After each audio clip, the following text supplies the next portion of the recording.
6 weeks after my husband's death, I went back to work. Wow. I tried to function and I tried to keep up the appearance that I could function. But of course, around me, people saw that I was not functioning very well. It was so raw what happened. But I was not dealing with that. I was dealing with the front, with the outside, and my kids. I was trying to be the strong lady and the psychologist. I was fully falling apart till my body really said no and created this esophagus cancer. And I was paralyzed from the waist down. I couldn't walk for many months. And that was 4 years later. They treated me with dexamethasone, which is a cortisol, a synthetic cortisol. And when they treat you with synthetic cortisol, the body reacts to that. So I was actually getting more stressed, and my whole immune system collapsed till the moment that I got the diagnosis, you have cancer. That was a huge wake-up call.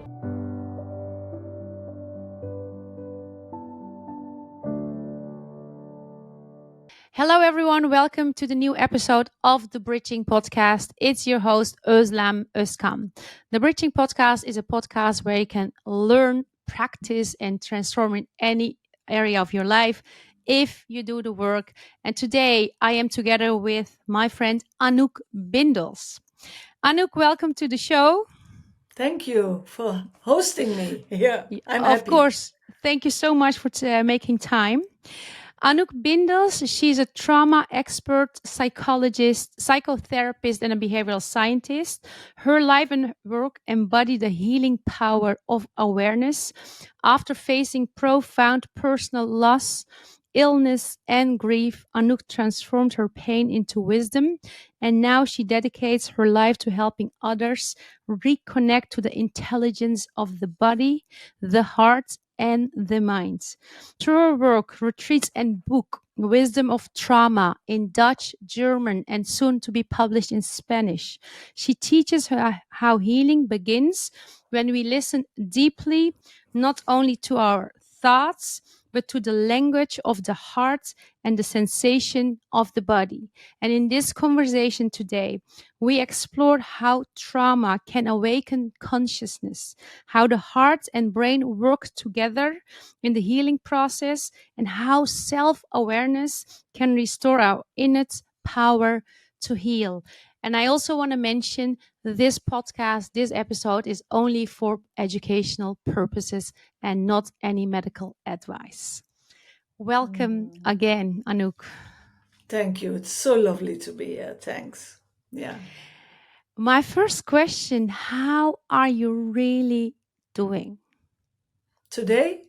today, right Yeah. now? Right now? Right now, honest, I'm a bit nervous.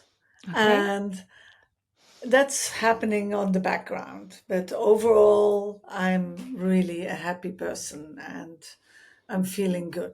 Yeah. All Yeah. right. I feel the nervousness a bit, but it's okay. I can let it be there. It's okay. Healthy one. Yeah. A healthy one. Absolutely. So you are a trauma expert, Anouk, and many people that are traumatized, they fear trauma or see it only as something to escape, like, hey, this is my trauma, that's why I'm this way. So you describe it as a doorway to wisdom. How did you come to understand trauma in this way, that it is a doorway to wisdom? Actually, when I speak about the wisdom of trauma, I'm referring to this hidden intelligence inside our wound. And trauma is actually not that what happens to us, but it's what happens inside of us as a result of what's happening to us. And when we experience trauma, mostly we end up in the survival mode, right? We end up in surviving. And we create in this surviving a state of being. And a trauma is what happens inside of us. It's a wound. It literally means wound. And when we get emotionally and mentally or physically wounded, we react to it. But the way we are conditioned, the way we are programmed, the way we are what we already have experienced in life, defines how we deal with what is happening to us. And that's, of course, a long term experiencing things. And if you have a trauma which happens, like you fall off your bike, somebody takes your bike, you can call that a trauma. Hmm. And it doesn't need to define you afterwards. You understand? The things that I happen to us, they define us in a certain way, but what happens inside of us as a result of that fall off the bike is what causes actually the whole trauma. And in that, there is a lot of wisdom to be found. What is the wisdom you found so far for yourself in that?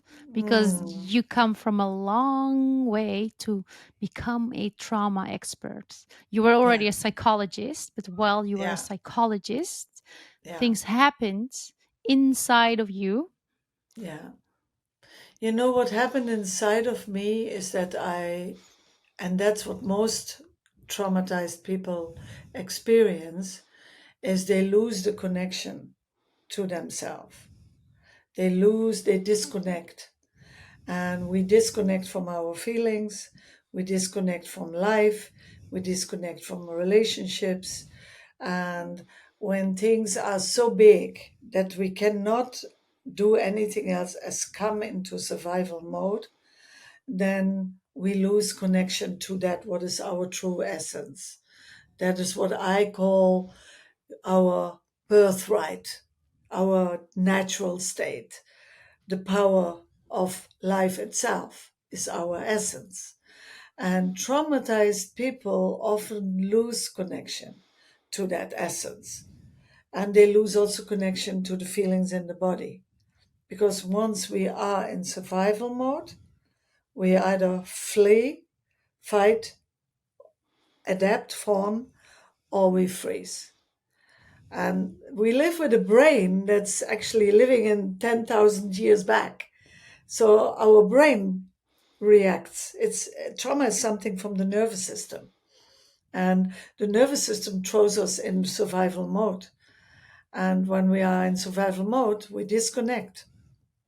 That's what happens, and we can even disconnect from life. That's what happens with people who are severely traumatized, like war veterans, you or people in war zones, people in suppressed countries where there's a lot of torture and a lot of suppression. Those people have to disconnect to their true authenticity, to their true feelings in order to survive the situation. So, Anouk, back in 2017, something happened in your life. 2007. Seven, sorry, Yeah, 2007. yeah, What happened there that that was triggering something in you? Can you tell us a little bit that part? How yeah, you ended up being now, how you are, and what you're doing now, how you help people? yeah, yeah. It's like this. In 2007, in June, my husband Herman, he committed suicide. And when the police came at the door to tell me that, I could notice already one thing, and that's that I went into survival mode. That I was breathing shallow, that my head was making over hours, running like a traffic jam up there. My body went into a lot of tension, and I actually never left that state after the police went. I didn't know that at that moment. Hmm. But I can really say that from that moment that I got that message, a program started running, which was a survival program. I went into chronic stress. And of course, chronic stress, we can live with that for a certain time. See, like our whole body and our whole brain, our system, has a capacity to deal with short term stress. Yeah? When a stressful event happens and we deal with it, we can be with it, we solve it, then the body system and the brain goes back to normal. Mhm. But in this case, I couldn't get back to normal. And this is exactly what I said in the beginning. Trauma happens to us, but what inside of us happens is actually the actual trauma. And for me, what happened is that I came into survival mode. I became disconnected from myself, and I had no idea that that was actually happening. That I was, in order to survive this, I was losing control. I was disconnecting from my feelings. I was disconnecting from my body, and I started controlling because I had a very huge belief that I need to be strong and I need to get through this. Mhm. And this was my coping. And this is a coping that, of course, I had my whole life, right? That is something that I was conditioned into, and I conditioned myself into it due what happened to me in my childhood. And we will come back later to that. So in in this whole process, actually, I was going on with surviving. And a few years in that surviving, not sleeping anymore, not being able to function clearly, to think clearly. It's like a cascade of domino stones. One stone goes ahead, like after toxic stress, one domino stone goes down, the hormonal system goes down, then this system goes down, then that system goes down. And if you're a few years into this toxic state, which Mhm. chronic stress is for us and our body, then what does the body say? No. Mhm. So my body said no at a certain time. After 4 years of spiraling down into my health, I got one illness after the other. And I was not seeing that my body was actually trying to tell me something, that this biological survival program that I went into from the date that the police came to my doorstep, that I was not dealing in a healthy way with it, that I was dealing in an unhealthy way with it. So, and And I, important to note, while this was happening, you were a psychologist, but you just exactly, called in sick, right? yes, yes, yeah. I called sick because after a while, know that I was 6 weeks after my husband's death and the funeral, I went back to work because Wow. that was my After 6 program. weeks. And I tried to function and I tried to keep up the appearance that I could function. But of Mhm. course, around me, people saw that I was not functioning very well. And the only one that needed to admit that to herself was me, but I couldn't because my coping was working and functioning. And this way I was controlling. That was what on the background actually was happening on an emotional level. And which I was not dealing with was my emotional wound. I was so wounded. It was so raw what happened. But I was not dealing with that. I was dealing with the front, with the outside. And my kids, I was trying to be the strong lady and the psychologist, and I couldn't let my world crumble and fall apart. But on the inside, I was fully falling apart. Everything was falling apart till my body really said no and created this esophagus cancer. And in the meantime, I had different other things. I had a loss of ability to walk. I had a myelitis, which is an infection and actually a reaction in the nervous system and in the nerves, where the myelin protection is fully blown off. And I was paralyzed from the waist down. I couldn't walk for many months. I Mhm. couldn't hold up my pee. I was in a wheelchair and I was still going on. I tried to reintegrate back into work after that, till my body said fully no. And that was 4 years later. So this happened in 2007. Mhm. And March 2008, I couldn't walk anymore. In 2009, I had all kinds of autoimmune diseases. And that was due to with what they treat you. Like, if the body is already in chronic stress, your cortisol Mhm. levels are sky high. And they treated me with dexamethasone, which is a cortisol, a synthetic cortisol. And when they treat you with synthetic cortisol, the body reacts to that because they treat stress with stress. So I was actually getting more stressed and I got even more out of balance. And my whole immune system collapsed till the moment that I got the diagnosis, you have cancer.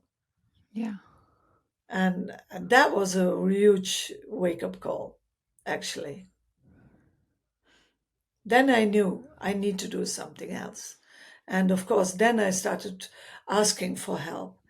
Then I started getting help. And that was when I first met, in that year, I first met Dr. Joe.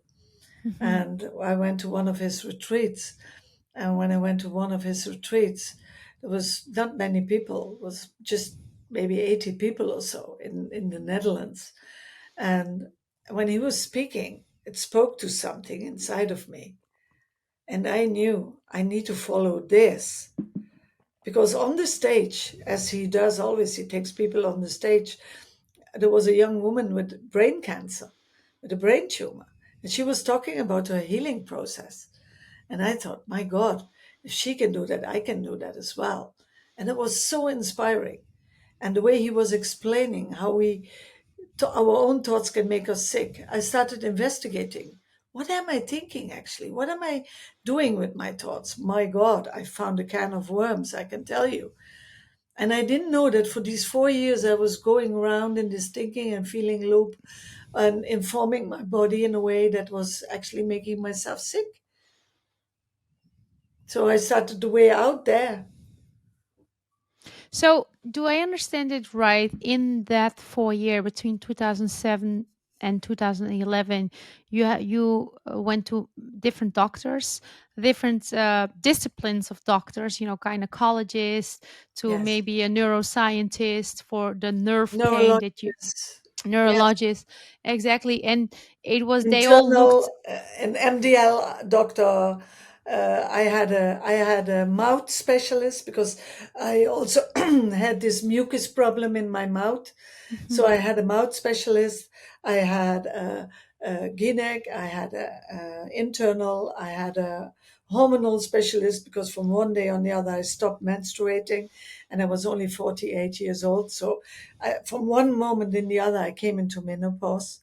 mhm, And I saw a shrink as well, a psychiatrist, because I started feeling depressed mhm. and I had no vitality anymore. And of course, when the oncologist came into the picture, I was in 6 disciplines, but Yeah. nobody saw what was going on underneath.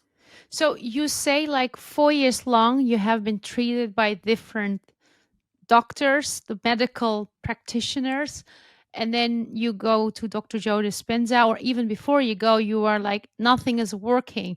What was that feeling of nothing is working while there's actually a lot of people, a lot of professionals around you that are with, I think, and I assume Because good intentions trying to help you? absolutely, absolutely. I mean, without the dexamethasone, I could have never walked. Hmm. So I was treated, my symptoms were treated perfectly, Hmm. professionally. Hmm. But what was causing it? Nobody asked the cause of it. And Hmm. that was the internal conflict inside of me. My heart was broken. I couldn't deal with that conflict. What has happened to me? That he had left me just like that, from one minute on the other. I couldn't digest it. You Hmm. understand? Yeah. Digest. I, Literally not di- digest it and I maybe could have digestion literally, I, problems. exactly. And I couldn't digest it. I couldn't digest that that had happened to me. And I felt so betrayed. I felt so abandoned. I felt so, ashamed also and guilty about what has happened to me. I didn't even see it coming. He just from one day on the other, he walked out of the house. Hmm. And all that I was inside in that turmoil, I was inside of that. Yeah. And that was the inner conflict. That was actually the cause of it. what also caused this chronic stress reaction to continue. Because on the emotional level, I was not healing. And I can now say, I cannot see my body anymore separate from the mind. This was a body mind syndrome. I was in a chronic stress state with chronic conditions, an autoimmune, cancer. This is all conditioning from the body, which says something. But if we don't address the internal conflict, if we don't start looking at why this body is saying no and seeing it as separate things, like the stomach is a separate thing from my heart, or my heart is a separate thing from my uterus, or my legs, or my nerves, I cannot see it separate anymore. So if the body keeps the score, as Bessel van der Kolk would say, and if the body actually says no, and you went to Dr. Joe Dispenza event, and later on you also got trained by Gabor Mate, as I Yes. understood as well. Yeah. So what have you learned about your inner conflict? What was going on inside of you that medical doctors back then did not notice? My childhood traumas. Mm. They have not, nobody asked about what has happened to me before. So the suicide of my husband, nobody talked about. And the more I came into the self development work and self growth, I noticed there's a deep, deep pattern in me, which I could not address consciously. So I needed to do and look, what is defining me? What is defining my life? What is the red thread that's defining me? That was abandonment and being left, because this was my second husband. I was a widow for the second time. And my first husband died when I was 29 of cancer. He was young, I was young, and I overcame that. I started a second marriage, and this husband decides to step out of his life himself. So that was the second intimate relationship that I had to bury and I had to leave behind, and which I was mourning and grieving about. And it touched a very old abandonment team in my life, because I have lived through many deaths. I was young when my brother died. I was very young when my grandmother died. I was very young when my father died. I had already buried a lot of people. And in our family, my mother lost her father when she was 5. So there was a lot of grieving. There was a lot of trauma, and also intergenerational trauma on death and loss and being left and being abandoned. And due to that, my mother was not able to really emotionally take care of our wounds when they would happen, because she was a wounded person herself. My father was a wounded person himself. So I had two wounded parents who couldn't regulate their own wounds. And when we were wounded, she couldn't regulate, or he couldn't regulate our wounds as children. So you can really say that I was a lot of emotional neglect in my childhood. And I came to know that only after I started investigating this deep wound that happened and occurred to me in 2007. Then only, when I started looking into that, I came to know, wow, this is why it's so difficult. It's again being left. It's again being abandoned. And the way that he abandoned me without a note, just stepping after 18 years of marriage out of your life and with kids behind, that was a betrayal from the depth of my soul that my soul couldn't digest, my heart couldn't digest, and my whole body couldn't digest. And that's why I got all these problems inside of my body. And when you ask me what was the door, this was the door. My illness and investigating this inner conflict that I couldn't digest, and started digesting it slowly, slowly, working through it, eating it up, feeling it, going into the body, reconnecting again with that old wound and bringing those wounds together in the here and now and bringing healing to it. That was the gateway. That was the door that opened, that said, okay, now this wound is transformed into wisdom. Now I know. Yeah, I just want to tell a side story about it. Then I have a follow up question because this is really, really interesting. So, this year, 2025, I took a sabbatical in the beginning of the year, and it was really like a very nice relax. I just got connected much more with me, and I also saw how what a big high achiever I want to be all the time, and that Mm. brings a lot of stress to me, mentally, physically. And as of like autumn, I started doing work again and all, and then I got a small hernia all of Wow. a sudden during playing paddle. It's even not a rocket science thing. And now I'm for 1 month, I can't really walk. I mean, I can sit, lay down, but I can't really walk. And it's just getting better and better and better. And there were a lot of things coming up, but one of the thing was like, I cannot run, for example, anymore. And I was not only running as a sport, I was running with everything, with work, with socializing, with traveling, with everything.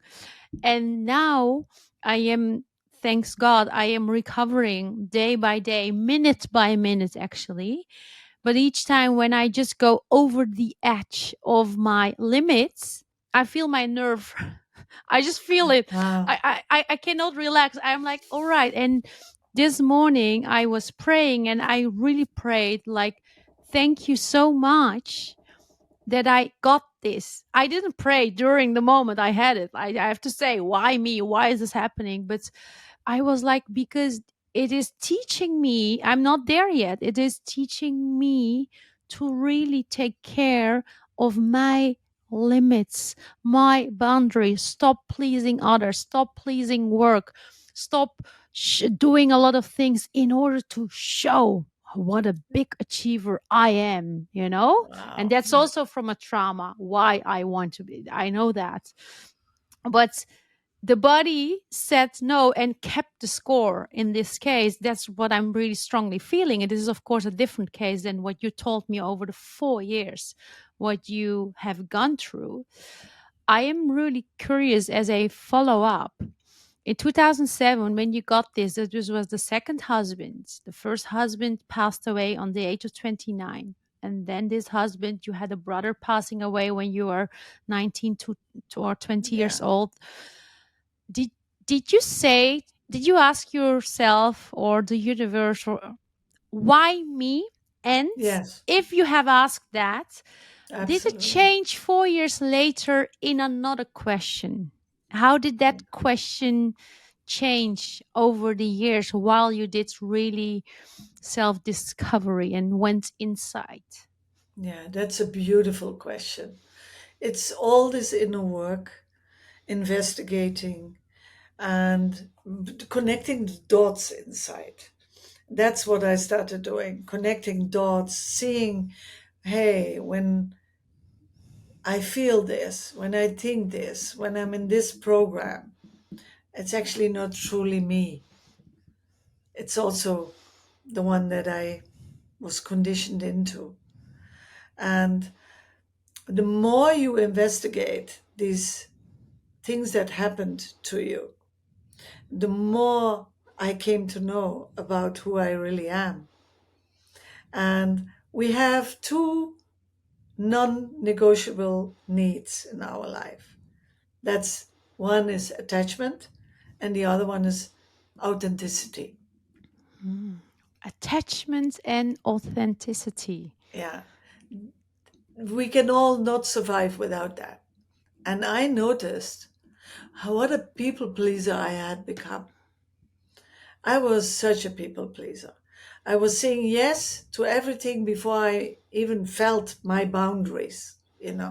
So when my body really crashed and said no, it was the best thing that could have happened to me because I needed to retreat. I needed to look after me, like you now. Really need to take care of your body. You need to take care of your back. What's on the back? And I started asking all these questions inside. And I started seeing all these inner child parts in me, that things that were stuck still in me from my past. And I started working with that, with compassion, with a lot of empathy, with a lot of thankfulness for what I had happened actually to me. So I could start investigating that. So I could start working with it. And I'm really grateful right now for my body saying no. And I'm also grateful for all the inspiration that I received and all the beautiful teachers I met on this path of healing. Because, of course, once you open that door to possibility and healing, it never closes. And because I kept it open, I started digging deeper. And I can really say that right now I'm in the best period of my life. I finally feel who I am. And there's And no way to go back, because the way go no, back is not authentic anymore. no, You know exactly. the old ways, they die. Exactly. They die. And that's good, they die. It's really good they die. And I can really tell you that the old self is gone. And when I look at that woman that experienced all this loss and all this grief and all this pain and all this wounding, I can really look and say, wow, thankful. Thank you for showing me the way to who I am right now and who what I can live right now. And now, as you say, I can inspire other people to do the same. I I also became a total different psychologist and therapist. And it's even that has changed completely because I can now talk really from my experience. And right now we are educating professionals on being more trauma sensitive, being more trauma informed. And it's such a beautiful way of telling my own story as a reference point for other professionals and say, hey, you also have a story, but work through it.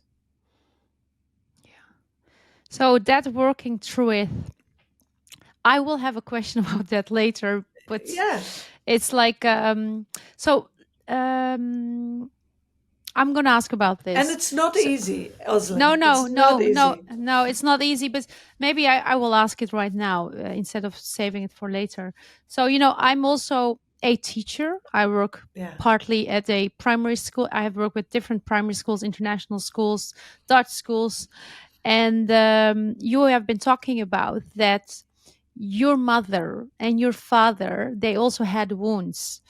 And while you were developing wounds in your childhood, it was difficult for them to take care of it because they had their own wounds. Yeah. And me myself, as being a teacher in a primary school too, I see many kids daily. And we are kind of in a rush as a society in Europe to just teach a lot of things to kids all the time. There's a rush of doing a lot of stuff and things. We try to make room to talk to the kids really who they are, what happens. Unfortunately, we don't make that time, have that time, are sometimes stuck to that curriculum that we have to teach. What advice would you have to teachers, but also parents, to prevent uh, um, to having a traumatized student or a child? To talk and to hold on to them. You see, when we ask the question, to whom did you talk to when it was your most difficult moment? Many people don't even know that they had somebody to talk to. Didn't. Because we all feel so ashamed when we talk about our vulnerable states. We rather exile our pain, and especially children. Children, in favor for their parents, they exile their pain. And they rather exile their pain and take care of the parents' pain than they start taking care of their own pain. Because Mm-hmm. they depend on their parents to take care for their pain and talk with them and sit with them. And make them feel heard and understood. And Gabor talks about that so beautifully. He wrote a book on that also, which is called Hold On to Your Kids. Every school teacher should read that. It's with Gordon Neufeld, who's a child psychologist, and he wrote about that. Hold on to your kids, and says that nowadays we started finding normal what actually is not normal. You know, Yeah. what is not normal is that we don't talk anymore, that we don't share our pain, that we don't share our vulnerability, that we rather exile it into and mask it into something that we are not, and if we have nobody to talk to, what do we do with our pain? We bury it deeply inside and we exile it and we start coping with it in a certain way. I was at a certain period in my life faking to be happy. Yeah. I was not happy at all.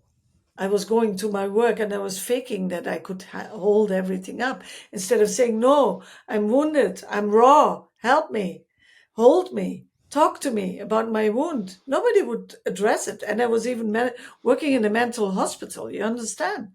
Mm-hmm. Nobody dared Mm-hmm. to talk about the wounding. Yeah. Being a psychologist Yes, yourself, but not yeah, talking about your own wounding. exactly, exactly. Yeah. Or being an educator yourself, but no making room to talk about these things. And as you said about, we assumed this is normal, what is not normal, as for example, that we pay so much attention on the SAT scores, on the CITO scores, on whatever, all Exactly. these exam scores, or the all the activities that we have to do, but really building a relationship with the students or our kids, if we have kids, is a very different thing than arranging. You go to ballet class, you go to the tennis class, you go there, you go have the play date. But do we really know our kids? Do we really know why this Really. child is all the time on the screen? Why? We know, we say, And yeah, it's not normal. We get it, but why is the child doing that? you are Maybe so right, because yeah. the child is scared when he talks to you, that you would say, no, you cannot say this, you cannot feel this, or whatever. Yes. Yes, you're so right there. Yeah. And that is one thing that's uh, we understand more and more in psychology, is that we actually live in a chronic toxic survival state, even our kids, in this society that we created today. And it's no wonder that so many people find their way to retreats like Dr. Joe, like Avatar, like Gabor Mate's retreats. We are all actually longing for this connection. We are longing for this authenticity. We are longing for this attachment. But the outside world and our own families, it's often lost. It's gone lost. And that's why we go to these retreats. Even I did that. I was so happy to go there, find friends and people connecting, talking, going to that deep level of connection and being seen and being heard and understood and loved, because that's what we all need. Yeah. And in our society today, how we have built it up for kids is unhealthy. It's toxic even. And we find so many things normal that are not normal. Even in our healthcare, in our mental health care, we have started finding things normal in our like educational system where you are Hmm. Hmm. in our health system, in the medical world, which are not normal.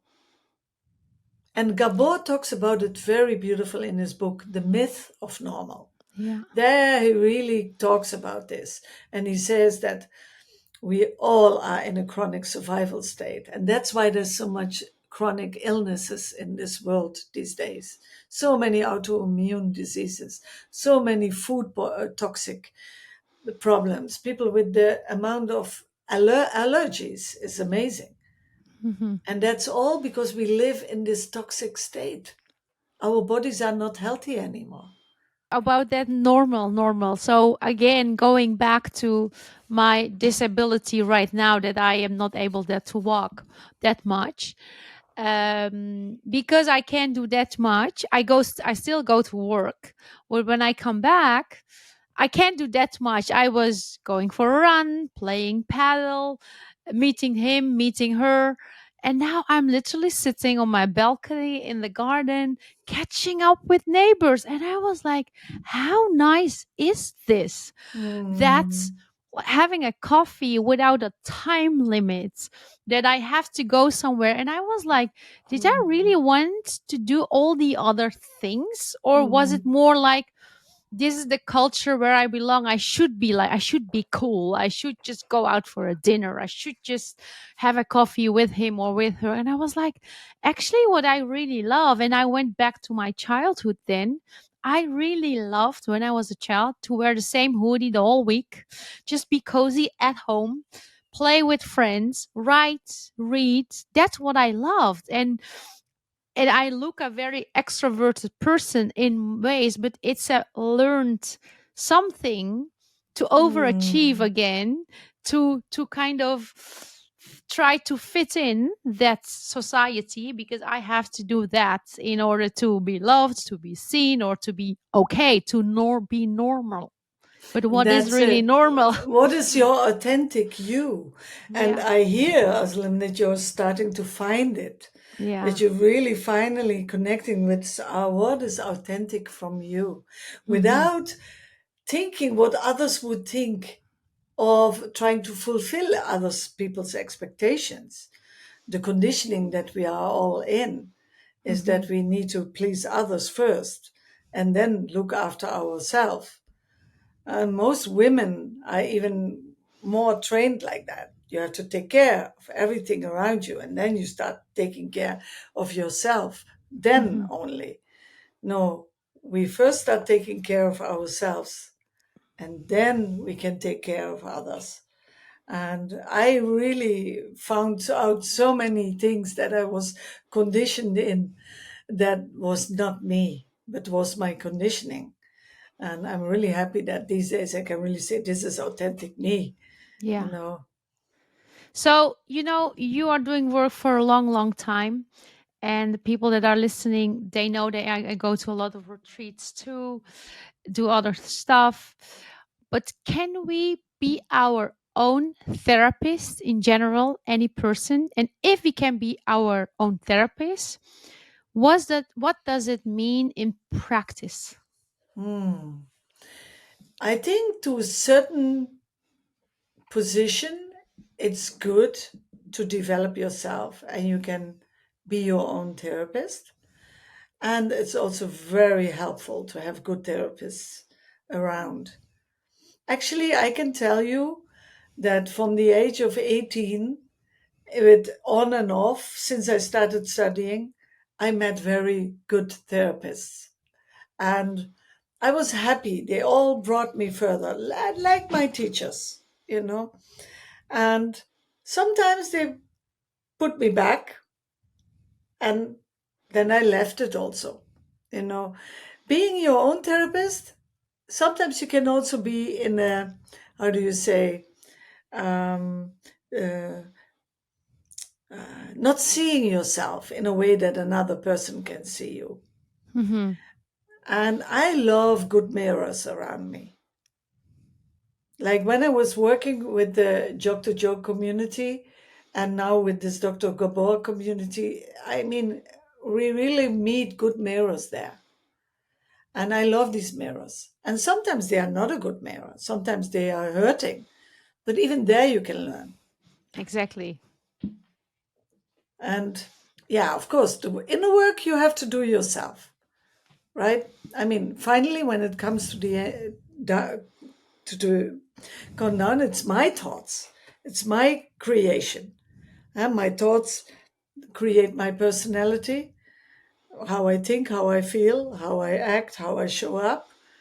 And of course, sometimes I need to change that if I want to change it. But it's also nice to have some good help with a good friend also who's a good mirror. That's the thing. If you can have good mirrors around you, people that help you grow. So let's say you have people around you that help you grow, and you still have difficulties to reconnect with your body. How do you guide in your retreats, in your one-on-one sessions, people to reconnect with their body when they really have learned to numb what they feel? Yeah, to see, and that is the work that you can never do on your own, because you need to have somebody make you aware and guide you through that process of reconnecting to feelings. And if you have been traumatized and you have been shut off from your feelings, and especially from your authentic feelings, and also from the feelings in the body, then it's good to have a somatic or body oriented psychotherapist or therapist or body worker that can help you reconnect with the feelings in the body, because the body is the feeling language. We feel with our body. We don't feel with our brain. Our brain thinks, but our body feels. Mm-hmm. And when things show up, mostly it's the body talking with symptoms like a tightness in the throat, or a heavy feeling in the chest, or a cramp in the chest, or shallow breathing. So, what we do in our work, we bring people into an embodied awareness of what's happening and showing up in the body when they get triggered. When they are triggered, for example, by somebody outside there or by some situation. And we really bring them within questioning into the sensations into the body. Even numbness is the body talking. Mm-hmm. Numbness is telling you something. You So if I am, understand? yeah, if I am someone right now Yeah. at home watching or listening this, and if Yes. I already know and if I'm aware of myself that I numbing myself with screen time, alcohol, maybe food, any Binge something, and watching. I binge Yeah. watching, and I'm really aware of that. What is the number one thing that a person can do by her or himself to realize even more what kind of harm it gives him or her and where it comes from to realize that? To start looking into the sensations into the body. Mhm. Because if you start reconnecting with the sensations in the body, you feel what this binge watching is doing. You feel what the alcohol is doing to your body. You feel what the overeating or not eating or overworking or not sleeping is doing to your body.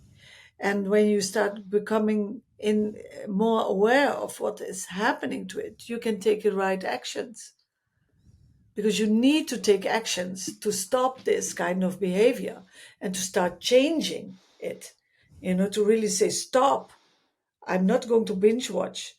We call that hypoarousal, that you go numbing yourself. And your window of tolerance for daily life will get little and little and little and little. Or you get hyper aroused, which is overactive, is always on, is being a workaholic like I was. I was in an over hyper arousal, and my window of tolerance slowly became slower till I had a full dorsal vagal collapse and I was fully immobilized because I Mhm. stretched it too much. And we all have this window of tolerance. And if you only have this smaller getting window of tolerance, and you're either hyper or you're hypo, which is numbing, then it becomes even very small. And it's to stop that hyper or hypo, to open up the window of tolerance. And body work is a good thing to do, like to get that embodied awareness, to dance, to move, to do stretching, to do trauma release exercises, to really work with the body, to get Mhm. that body into the right energy again, and mentally to investigate the coping patterns and your thinking and feeling loops and the old patterns that show up.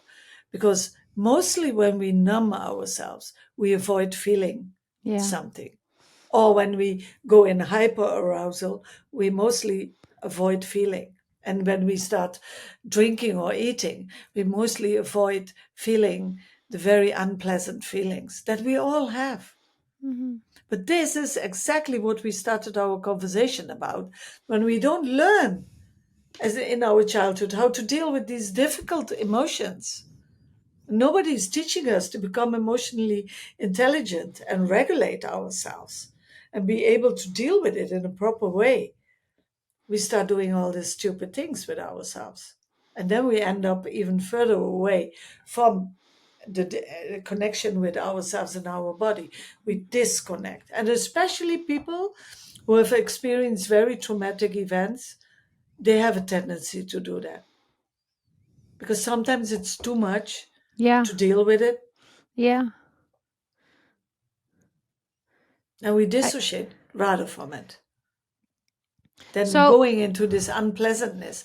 May I ask you a question with your back? sure. It's unpleasant, right? It's very, very unpleasant. Yeah. And what is your tendency to do with it? To go Uh, away from it. to go away from it, but also like for me, I want to just make it recover faster than normal. If instead of 10 weeks, it should be in 1 week because It should I be want to. away. It should be. Yeah. It should go. It Yeah. should be Yeah. gone. So Yeah. I'm looking, researching. What can I do Yeah. more? What can I do Yeah. more to make Yeah. it go away? And all the Yeah. advice is do less to Yeah. make it go away. Exactly. I'm Because it fighting us, into it. that's it.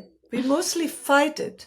Yeah. And what is a very delicate process in this is to surrender into it. And surrendering into it and feeling it, what it's trying to tell us, doesn't mean that you're not healing. Yeah. It's just in that letting go of the Yeah. outcome of that healing Yeah. that the healing can happen. Yeah. But interestingly enough, for example, when I lie down on my back with Yeah, my knees a bit bent, automatically my body is trying to um, protect me from the pain. My butt is up, squeezed, like, and then I need to put my butt yeah, just relaxing down while I have pain. But after I put it down on the floor, I don't have pain anymore. But the moment from up to down, yeah, it's a moment that I think I don't want this while I want to be exactly. okay, right? Yeah, yeah, So Anouk, yeah, about physical pain and grief, like thanks god my pain is not that heavy. It has been only for a month now, but there are people that are in with chronic pain that yes, have gone through grief or grieving still right now due to a lot of different circumstances, war zones for example. How can these people find back trust in their life? yeah. We call that the mind body and body mind syndrome. And you can reprogram that, but you have to really go through that pain to come out to the other end, and you see when did you notice that in these moments of that is really painful, it's very hard to come to elevated emotions, right? Very much. Although the elevated emotion is giving us a different frequency, but Mhm. if you are in pain, it's very difficult. So what is important then is that we start using this brain of us, to really reprogram. We need to awaken our frontal lobe, and we need to start thinking in a different way, that we see a possibility. But if we are mostly in this state, we cannot see a possibility. So, in order for that, we have to calm down this emotional side of us. Because if we are in chronic pain, we mostly also are emotional. And if we can look at what is the emotion holding us stuck there, we can start changing the emotion, we can start changing the thinking, and then we can become greater than that, what is happening right now in our bodies, and see possibility for growth, because we have this capacity of neuroplasticity in our brain to rewire even chronic pain. because there's very good research these days from Dr. Schubiner, and he has written a book which calls Unlearn Your Pain. Unlearn your And pain. he works as a scientist with people with chronic pain after severe accidents and people that are, and he did a research on why do some people heal and have no problems after such an injury, and why do people keep on experiencing the same pain also when physically it's all repaired, not broken anymore. Why are some people keeping the pain and why not? And he explains that we make a neural pathway for pain in that moment because of the emotion stuck in that moment. And that's Mhm. exactly what happens with trauma. Like if we make a snapshot in memory in that moment and we freeze it into the body's system, it's stuck there. And in our brain, we create these neural pathways, which are informing the body there's still pain, although there's no pain anymore. And it's always attached to emotion. Mhm. So it's very healthy to see what is the emotion underneath. What is keeping me in this state?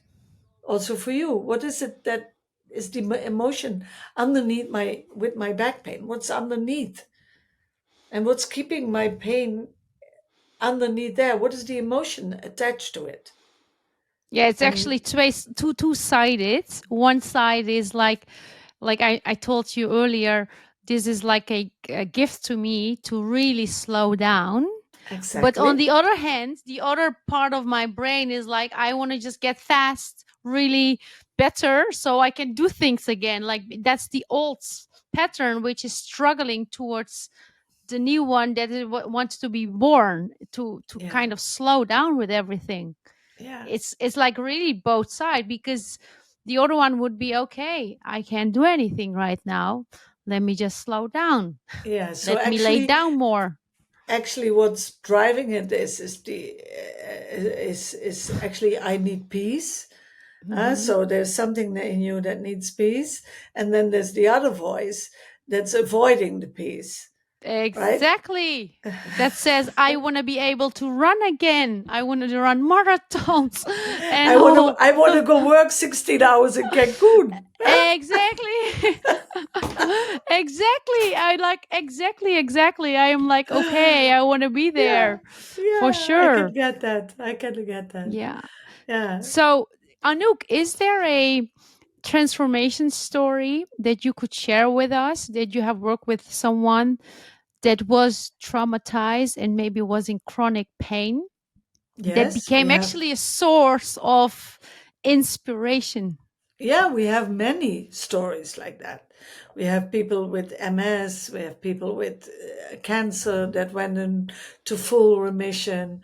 Or there's a lot of stories from people that when they came to us with a disease, we could work with childhood trauma and the emotions that wounding that caused a lot of stress in their system. Then we could really see the body going into remission, also in chronic pain. We recently had a young man coming. He had a severe accident and he had broken his ankle, and it had limited him so much. And he really created this body mind syndrome that every time he had to do something, walk or dance, no, no, no, he couldn't do it. He couldn't enjoy life anymore. And Hmm. when we started looking into it, what was actually before happening, before you got the accident, before you really broke your ankle, then he found things that were there that related to a childhood trauma.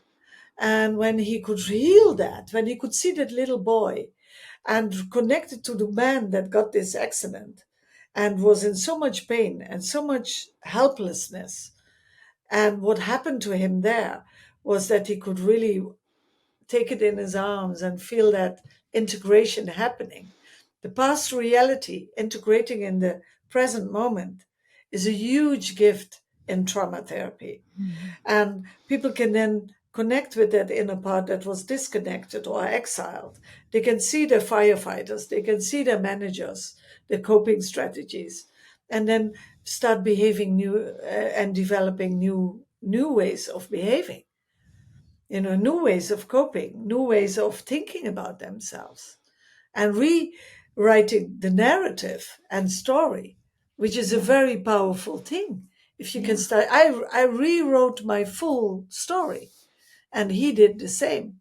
And we had one lady with a lot of metastasis in her bones, and she really worked. She also went a few times to Dr. Joe, because I always send people there as well to have that experience and tell them, you have to go there. You have to experience this. This is so huge. Let yourself be lifted up and then come back into therapy, and they're so powerful. So you said you rewrote your story. Yeah. What would you say in just few sentences, maybe two sentences? How was your story in 2007, maybe even before? How's your story right now in 2025? Yeah, in 2007, I was a victim, and my story was a victim's story. And in 2025, I went through the hero's journey, and Wow. I was reborn. Because if Amazing. you do the hero's journey, you are reborn, and you rewrite your future in a new way from a total different landscape. And So that's what I'm doing. people that started working on themselves, maybe with a therapist, maybe to one of your events that they are coming, how do they recognize when healing is happening? How It do we do shows that? it shows up in your daily life. In what It, form? you see, if you're suffering from an eating disorder, the eating disorder will fall away by itself. If you were living in chronic pain, or emotional or mentally or physically, the pain will disappear. Your situation gets better and better by the day. And you see transformation happening because it shows up in daily life. People started acting differently, they start making different choices. You don't make the same choices all over again. If you have been an addict on something, then you start not taking that substance anymore. It shows up in your daily life as living proof. So, if listeners and watchers could remember only one message from this episode together, Mhm. what would you want it to be? Hmm. What would I want it to be? Hmm.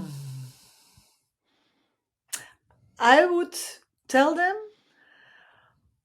hmm, there's nothing in you that needs to be fixed, but there's only something in you that longs to be met.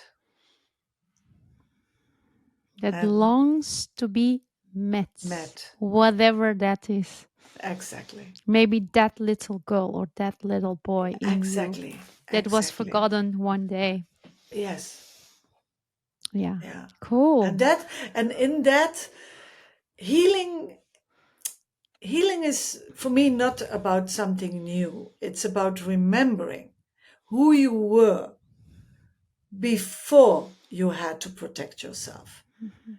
And when you start listening to that body and heart with tenderness, you will notice it. It hasn't left you. You will reconnect with it again. And that's what I said at the beginning.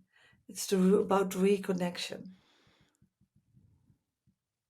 Where can people find you, Anouk? Like your books, your Mhm. Dutch, German, Spanish coming soon book, Yeah, your trainings. they can find it all on my website, just under my own name, anoukbindels.com. There they find me personally with my heart and brain healing process. And when they want to do education and be trained, they can find the opleiding, which is New Mind Institute, where I do give trainings, where we give two trainings. We give one, which is called Trauma Sensitive Professional, and the other one is Neuro Embodied Wisdom Healing. So when people are interested in how to become a healer or how to train people with this, then they can look up neuro embodied wisdom. Yeah. We will This put is it all where, in the episode yeah, notes. that's great. That's great. Yeah, that's it. They can find it all on my website. Yeah, we will put your book. We will put the books you mentioned. Hold on to your kids. Unlearn your pain. We will Yeah, put it all in the episode notes. AnoukBindels.com for the trainings, upcoming trainings you are having. And yes. also, I know that they can get one-on-one therapy from you, Sessions. right? Yes, Yes, yes, sessions. yes. Okay. Yeah.